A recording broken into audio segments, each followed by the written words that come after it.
अस्सलाम वालेकुम स्टूडेंट्स। बेटा अभी हम लोगों ने जो है वो सेकंड लेक्चर वाइंड अप कर लिया था। इसे मैं दोबारा डिस्कस कर रही हूँ कि अगर कोई चीज़ है जो ऐसी आपको नहीं समझ में आई है तो उसे हम दोबारा डिस्कस कर लेते हैं ताकि आगे मुश्किल ना हो। तो हमारा जो सेकंड लेक्चर का जो हमारा टॉपिक था वो introduction to hospital pharmacy, what is hospital and hospital pharmacy. यहाँ पे सबसे पहले बेटा मैंने आपको बताया हॉस्पिटल क्या है, उसको कैसे डिफ़ाइन करेंगे।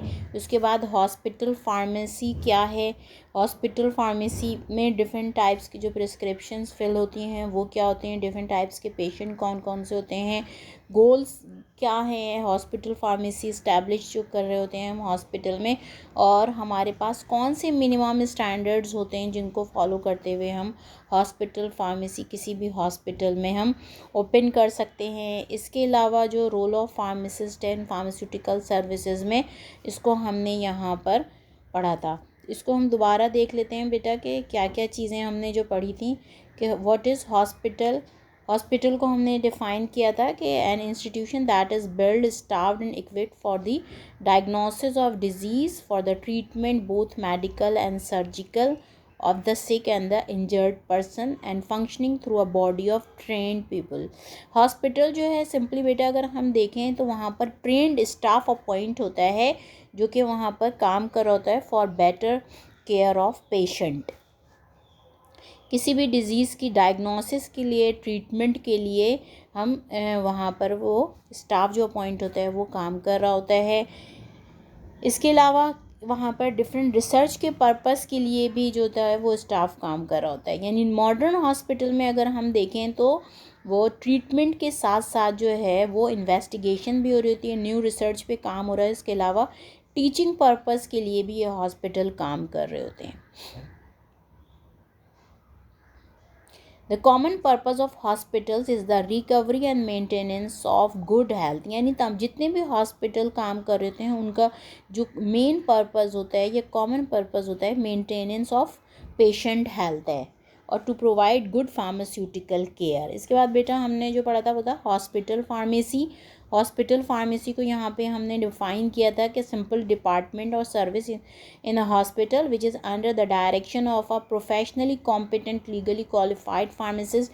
के जितने भी हॉस्पिटल फार्मेसी जो रन कर रहे होते हैं वहाँ पर hospital pharmacist should be appointed, यानी हॉस्पिटल फार्मासिस्ट मौजूद होना चाहिए और हॉस्पिटल फार्मासिस्ट की सुपरविजन भी कोई भी हॉस्पिटल फार्मेसी रन करता है,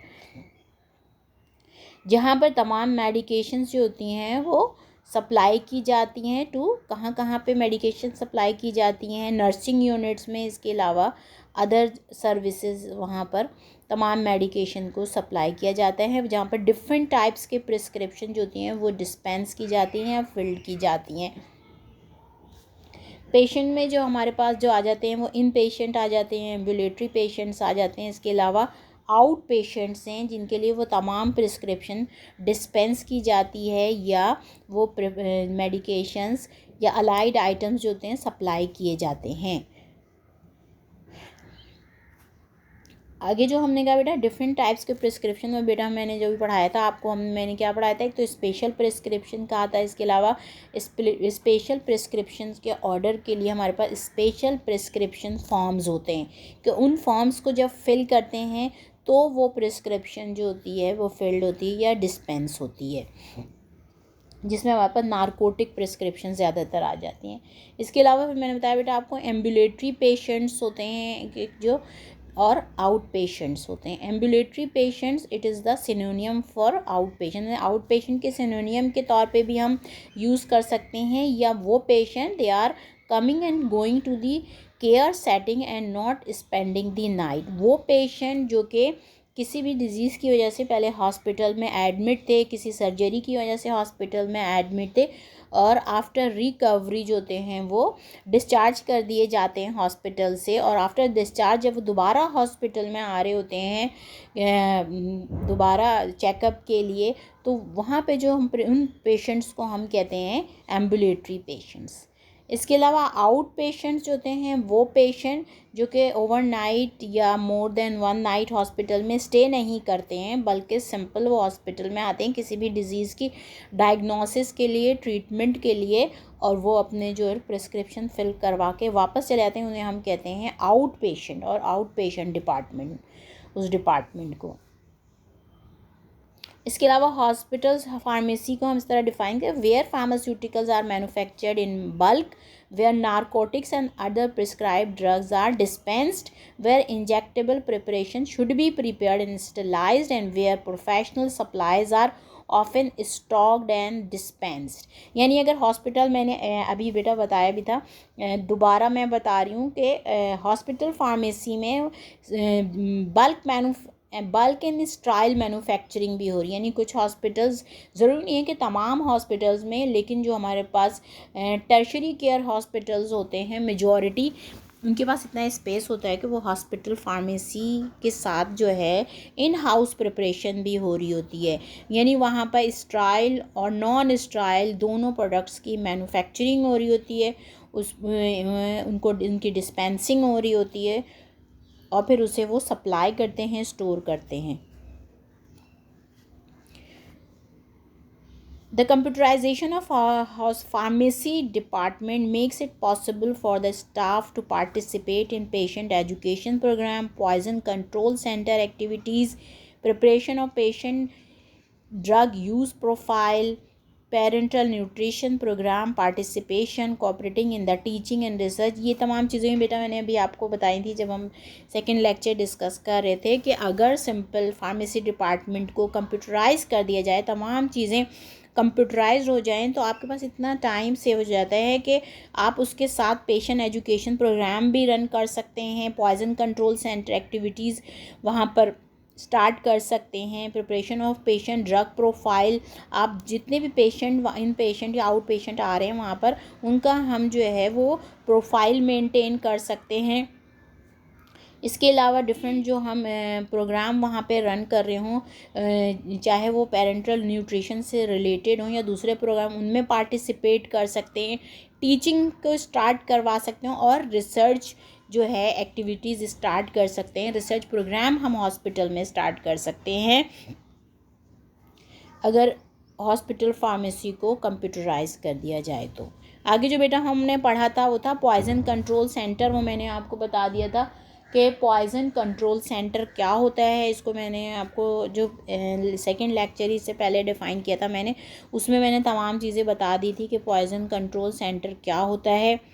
इसके बाद गोल्स फॉर हॉस्पिटल फार्मेसी, क्या क्या गोल होते हैं किसी भी हॉस्पिटल फार्मेसी के हॉस्पिटल में जब वो स्टार्ट कर रहे होते हैं। नंबर 1 में मैंने आपको बताया था to provide the benefit of a qualified hospital pharmacist to patient and health care institution. यानी अगर आप हॉस्पिटल फार्मेसी हम जब इस्टेब्लिश कर, पहला गोल तो होता है कि वो क्वालिफाइड फार्मासिस्ट को अपॉइंट करते हैं for the better care of patient, और इंस्टीट्यूशन को भी वो प्रोवाइड कर रहे होते हैं एक कॉम्पिटेंट स्टाफ, और वो एक चेन बन जाती है जो कि हॉस्पिटल में फार्मासिस्ट को प्रोवाइड करने का एक सूटेबल सोर्स होते हैं। थर्ड जो था to assure a high quality of professional practice through the establishment and maintenance of standard. जब आप एक क्वालिफाइड पर्सन को बेटा अपॉइंट कर लेते हैं तो क्योंकि उसके पास नॉलेज होती है, स्किल्स होती है, तो वो डिफरेंट स्टैंडर्ड्स को वहाँ पे इस्टेब्लिश करता है और मेंटेन करता है। इसके अलावा वो फोर्थ में मैंने बताया था बेटा आपको कि वहाँ पर वो रिसर्च को भी प्रोमोट कर रहा होता है हॉस्पिटल फार्मेसी में। इसके अलावा वो उस फील्ड से रिलेटेड नॉलेज प्रोवाइड कर रहा होता है, जो अलाइड प्रोफेशन के लोग उसके साथ काम कर रहा होता है उनको वो इंफॉर्मेशन शेयर कर रहा होता है। आगे जो minimum standards for hospital pharmacy जो मैंने अभी बताया था आपको इसी लेक्चर में कि कौन कौन से स्टैंडर्ड्स होते हैं। हमारे पास 1 से लेके 6 स्टैंडर्ड्स होते हैं जिसके अकॉर्डिंग आप हॉस्पिटल में हॉस्पिटल फार्मेसी को इस्टेब्लिश या डेवलप कर सकते हैं। स्टैंडर्ड 1 में बेटा हमारे पास एडमिनिस्ट्रेशन आ रही थी। स्टैंडर्ड 2 जो था वो हमारे पास फैसिलिटीज़, यानी कौन कौन सी फैसिलिटीज़ होनी चाहिए स्टैंडर्ड एडमिनिस्ट्रेशन में हमारे पास किन लोगों को, किन स्टाफ को अपॉइंट करेंगे जिसके अकॉर्डिंग स्टैंडर्ड जो है वो मेंटेन होगा। थर्ड स्टैंडर्ड जो था बेटा वो हमारे पास ड्रग डिस्ट्रीब्यूशन एंड कंट्रोल है कि किस तरह ड्रग को डिफरेंट डिपार्टमेंट में डिस्ट्रीब्यूट करेंगे, उसकी इन्वेंट्री को किस तरह कंट्रोल करेंगे। स्टैंडर्ड 4 जो था बेटा वो हमारे पास ड्रग इन्फॉर्मेशन थी कि ड्रग इन्फॉर्मेशन को किस तरह जो है हम एक ड्रग इन्फॉर्मेशन सेंटर बनाएंगे और इस इंस्टीट्यूशन के स्टाफ के साथ और पेशेंट के साथ किस तरह शेयर करेंगे हम उन इन्फॉर्मेशन को।